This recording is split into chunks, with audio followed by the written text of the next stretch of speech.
हमें कहाँ मालूम था कि इश्क होता है क्या। अरे हमें कहाँ मालूम था कि इश्क होता है क्या। बस तुम मिली और जिंदगी मोहब्बत बन गई। अच्छा रह अखिया के सोझायब हमर तू हो जा, दिल में बात तोहरे ही ना। देखी तोहरे सपनवा रोजो सजनवा तो सोना नहीं खिलौका।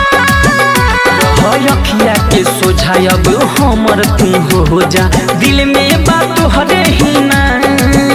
डर लागे कोमरिया में राजा को देबो बदला।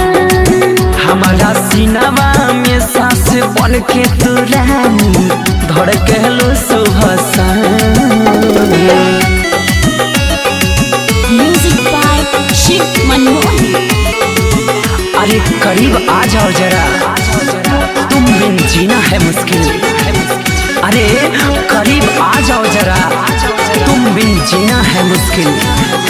दिल को तुमसे नहीं तुम्हारे हर अदा से मोहब्बत। लाल रंग के ओठ लाली ओढ़ी लाल ओढ़नी चोरावा तारू दिल भइल बारू दिल चोरनी।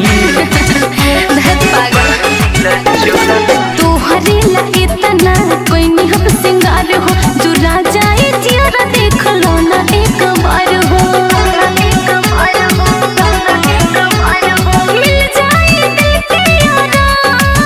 हमारा सीनावा में सांस बन के तू रानी धड़कलो सुबह शाम। डर लागे कोमरिया में राजा को देबो बदला। मेरे दिल की धड़कनों को दिलवर धड़कना सिखा दिया। मेरे दिल की धड़कनों को दिलवर तूने धड़कना सिखा दिया।